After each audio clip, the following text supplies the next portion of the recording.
Pemirsa, apa kabar Anda? Jumpa lagi dengan saya dalam DBS To The Point. Kali ini ada sebuah kesempatan istimewa untuk saya. Karena Bang Yos atau kita kenal Bang Yos atau sebetulnya nama lengkapnya adalah Letnan Jenderal Purnawirawan Sutioso, Kepala Badan Intelijen Negara, berkenan menerima saya dalam interview untuk DBS To The Point.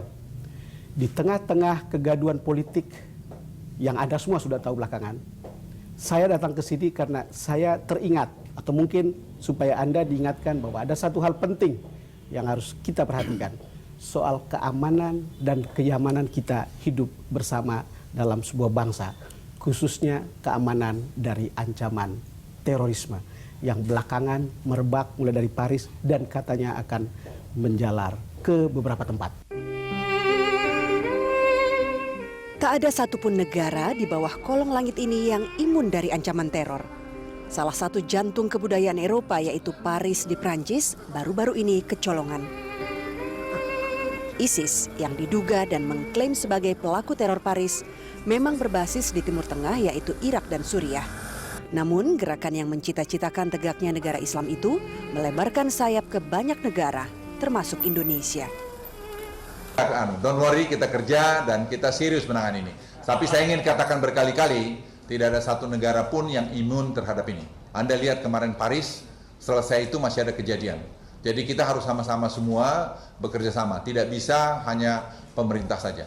Melakukan operasi dari mulai di daerah Middle East, kemudian di Eropa, dan ya kita mesti bersyukur sampai hari ini kita masih cukup ketat melakukan monitoring itu. Peneliti terorisme di Asia Tenggara Sidney Jones mewanti-wanti ancaman ISIS di Indonesia. Sudah jelas bahwa ada pendukung ISIS di Indonesia.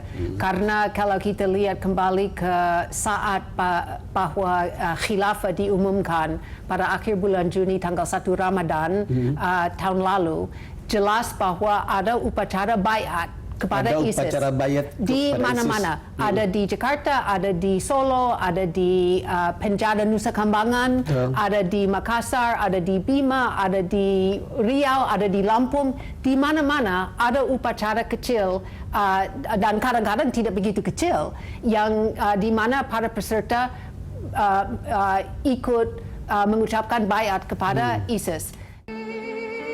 Badan Intelijen Negara BIN mengingatkan hal sama, terutama untuk mewaspadai warga Indonesia yang bergabung dengan ISIS dan kini terindikasi pulang ke tanah air.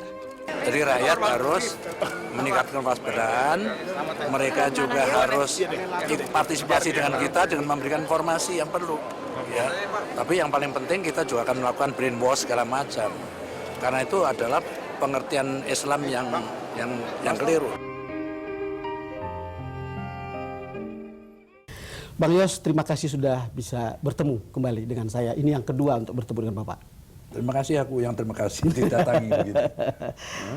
Iya, Bang Yos beberapa waktu lalu mengatakan, belum lama ini mengatakan ada 100 lebih orang yang kembali dari Suriah dan Irak.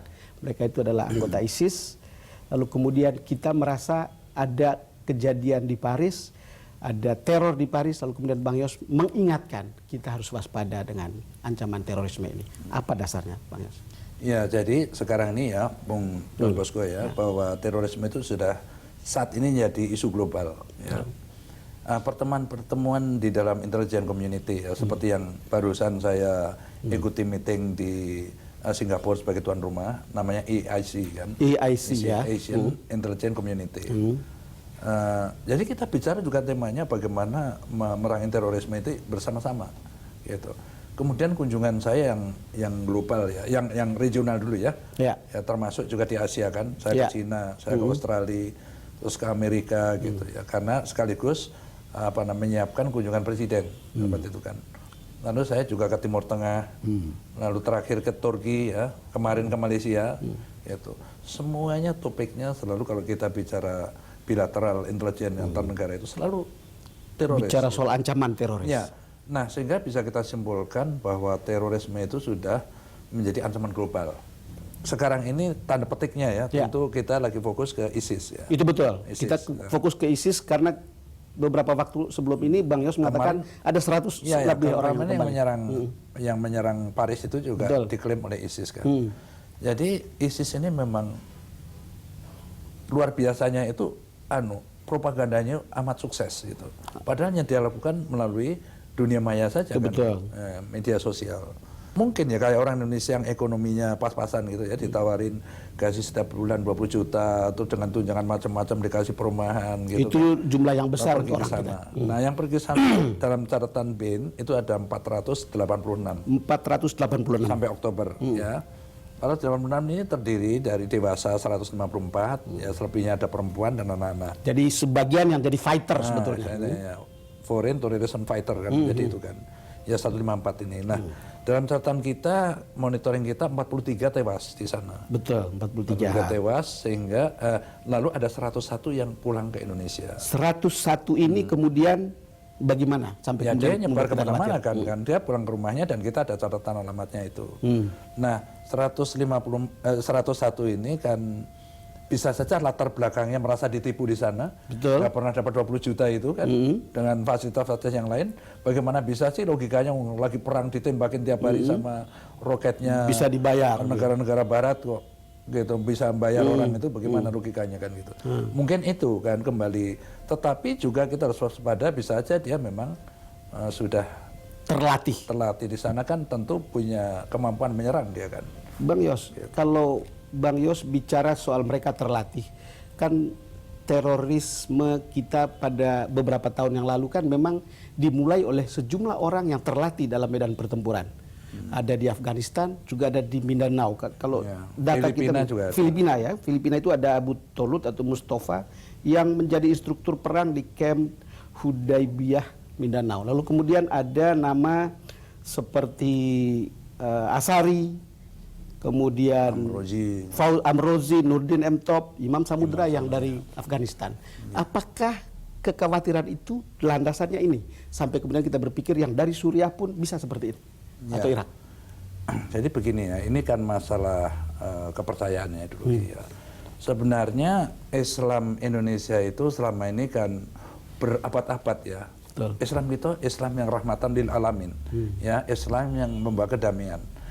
Jadi sudah ratusan tahun hidup berdampingan dengan agama lain, gak ada masalah itu selama ini kan. Sampai kita merdeka, lalu ekonomi kita makin baik, sekitar mungkin 70 tahun 80-an gitu. Ya. Ada pemuda-pemuda yang sekolah ke Timur Tengah kan, ke Yaman, ke Irak, ke Iran, ya. Nah, inilah yang membawa paham-paham yang radikalisme, gitu kan, ya. Nah, ini tentu saja ada yang termakan dengan pelajaran itu, ada yang tidak kan. Tapi sebenarnya yang paham yang mengikuti Islam yang moderat dan toleran itu jauh lebih banyak. Ya, betul. Nah, lalu garis-garis keras ini juga tidak semua sepaham dengan yang beraliran ISIS, itu tidak semua sepaham gitu.